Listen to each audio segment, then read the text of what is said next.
సరే అయితే ఆల్మోస్ట్ మీ medical journey, ఈ స్టడీ జర్నీ అంతా కూడా 10+ ఇయర్స్, 11 to 12 ఇయర్స్ మీరు జర్నీ చేసి ఉంటారు. కంప్లీట్‌గా ఫోకస్ అంతా ఎంబీబీఎస్, తర్వాత పీజీ కావచ్చు, తర్వాత స్పెషలైజేషన్, ఇవన్నీ కూడా ఒక 12 ఇయర్స్ మీరు దాంట్లో ఉండిపోయారు. అంటే మీ యూత్ అంతా కూడా ఎలా ఉంటుందంటే, ఆ ఏజ్‌లో ఏదో ఎంజాయ్ చేద్దాం, ఏదో తిరుగుదాం, ఫ్రెండ్స్‌తో తిరుగుదాం, అట్లా ఇట్లా ఉంటుంది. కానీ మీది ఆ టైం అంతా కూడా మీ స్టడీలోనే అయిపోయింది. ఎప్పుడన్నా అనిపించిందా మిస్ అయినట్టు? లేదంటే మీరు ఆ టైంలోనే ఏదో కవర్ చేసుకోవడం ఫ్రెండ్స్‌తో ఎట్లా ఉంటుందా? అంటే మిస్ అవ్వడంటే పెద్ద మిస్ ఏమి ఉండదండి. డాక్టర్ ఎంబీబీఎస్ డాక్టర్ చేసే ఎంజాయ్మెంట్ తను ఉంటుంది. చేస్తుంటారు. మా ఎంబీబీఎస్లో మేము ట్రిప్స్ వెళ్తుండే, ఓకే. గ్యాదరింగ్స్ జరుగుతుండే, ఫెస్ట్స్ జరుగుతుంటాయి, డ్యాన్స్ ప్రోగ్రామ్స్, కల్చర్స్. అదే వేరే కాలేజెస్ ఎట్లా ఉంటాయో ఎంబీబీఎస్ కాలేజెస్ కూడా ఇంకా ఇప్పుడు ఇంకెక్కువ అయినాయి ఓకే. కల్చరల్ ప్రోగ్రామ్స్ కానీ ఏమన్నా. సో డెఫినెట్లీ అంత మిస్సింగ్ ఏమి ఉండదు. కానీ ఎంత కొద్ది వేరియేషన్ అయితే ఉంటుంది. అది ఆబ్వియస్లీ తప్పదు. ఇంకా డాక్టర్ ఆ కమిట్మెంట్ అట్లా ఇచ్చాం కాబట్టి ఓకే. కొద్దిగా. అండ్ ఆల్సో సెటిల్మెంట్ పీరియడ్ అనేది చాలా కొద్దిగా లేట్ ఉంటుంది. లైక్ ఆల్మోస్ట్ వాళ్ళు కంప్లీట్ అయ్యేసరికి 30-31 ఇయర్స్ అవుతాయి. అంటే ఒక క్రికెటర్, స్పోర్ట్స్ పర్సన్ రిటైర్డ్ అయ్యే ఏజ్కి డాక్టర్ అప్పుడు తన స్టార్ట్ చేస్తూ ఉంటారు. బట్ అంటే స్టార్ట్ చేస్తారు, బట్ ఇట్స్ లాంగ్ ప్రాసెస్. ఇప్పుడు ఇది ఏదో 10 ఇయర్స్లో 20 ఇయర్స్లో అయిపోయేది కాదు. లైక్ ఏజ్ ఆఫ్ 60-70 వచ్చే వరకు కూడా డాక్టర్స్ కెన్ వర్క్. ఇంత స్పాన్లో ఎప్పుడన్నా ఒక్క క్షణం మీకు అనిపించిందా, వద్దు ఇంకా చాలు, క్విట్ చేసేద్దాం, నా వల్ల కాదు, ఎప్పుడు అనిపించిందా? ఈ చదివే టైంలో పోస్ట్ గ్రాడ్యుయేషన్ పీరియడ్లో అనిపిస్తుంది మధ్యలో. ఎందుకంటే అలా ఉండేది మా రెసిడెన్సీ ప్రోగ్రామ్. లైక్ ఇట్స్ ఒక మినీ మిలిటరీ ట్రైనింగ్ లాగానే చెప్పొచ్చు. ఎర్లీ మార్నింగ్ లేగడం 6కి స్టార్ట్ అయితే మా హాస్పిటల్కి వెళ్ళడం ఎప్పుడో నైట్ 10-11. వీక్ కొన్ని డేస్ అయితే అసలు ఇంటికి కూడా రాకపోతుండే. మొత్తం హాస్పిటల్లోనే ఫుడ్, ఫ్రెష్ అప్ అన్నీ అక్కడనే అయిపోతుండే. ఆపరేషన్ థియేటర్స్లో రాత్రులు అయిపోతుండే. సో ఇంత హెక్టిక్ ఉన్నప్పుడు డెఫినెట్లీ మధ్యలో అబ్బా ఇంత నా వల్ల అవుతుందా, అవ్వట్లేదు అని అనిపిస్తుంది. బట్ మళ్ళీ బ్యాక్ ఆఫ్ ద మైండ్ అలా ఉంటుంది. అంటే ఇంత దూరం ఎందుకు వచ్చినాము, వదిలేయడానికి కాదు కదా.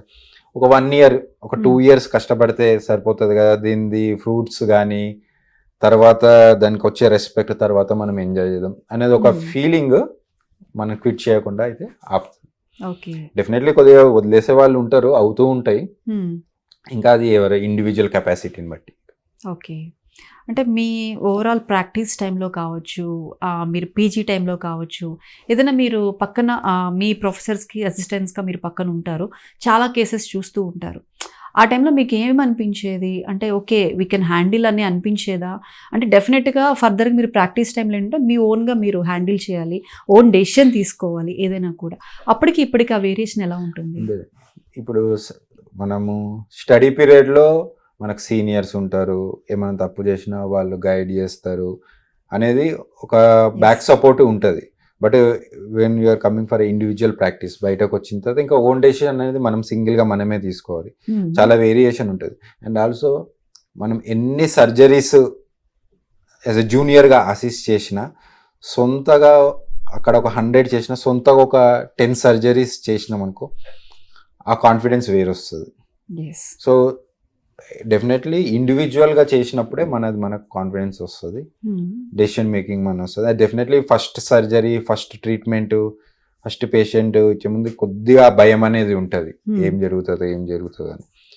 బట్ అదంతా ఓవర్కమ్ చేసి స్మూత్గానే జరిగిపోతుంది. But as a number of cases పెరిగే కొద్దీ, సర్జరీస్ చేస్తున్న కొద్దీ కాన్ఫిడెన్స్ వస్తుంది. అంటే మనం చేసే సర్జరీ వల్ల పేషెంట్ అవుట్కమ్ అనేది తెలుస్తూ ఉన్నప్పుడు, ఓకే మనం చేసే సర్జరీ ఇలా చేస్తే మంచి అవుట్కమే ఉంది అని. సో అలా జరిగిపోతూ ఉంటుంది. అంటే ఇప్పుడు మీరు చెప్పినట్లుగా ఆ టెన్షన్ ఫస్ట్ సర్జరీకి ఉంటుంది, అంటే ఏ ప్రొఫెషన్లో అనేది కామన్గా ఉంటుంది. ఆ టైంలో మీ సిచ్యువేషన్ ఏంటి? అంటే బిఫోర్ మీరు సర్జరీకి వెళ్ళే ముందు మీ వర్కౌట్ ఎలా ఉంటుంది, మీ మైండ్ సెట్ ఎలా ఉంటుంది, ఎలా ట్యూన్ చేసుకుంటారు? మైండ్ సెట్ అంటే కొద్దిగా ముందుగానే ఏం సర్జరీ చేయాలి అనేది ఒక ఐడియాతోనే వెళ్తాము. అన్ని ప్రాపర్గా అరేంజ్ చేసుకొని అంటే దీన్ని ఎలా చేయాలి, సర్జరీ ప్రొసీజర్ ఎలా ఉన్నది, అప్రోచ్ ఏంటి, ఎలా చేస్తే వస్తుందని కొద్దిగా ముందుగానే అంటే ఒక తెలుసుకొని ప్రాణాన్ని మిమ్మల్ని నమ్మి మీ చేతిలో పెట్టడం అంటే ఆ, నిజంగా అది ఆ టైంలో మీరు ఎంత అలర్ట్గా ఉండాలి, ఎంత కాన్షియస్గా ఉండాలి, అందులో దట్టు ఫస్ట్ వన్ ఆ టెన్షన్ ఉంటుంది. దాన్ని మీరు ఎలా ట్యూన్ చేసుకుంటారు?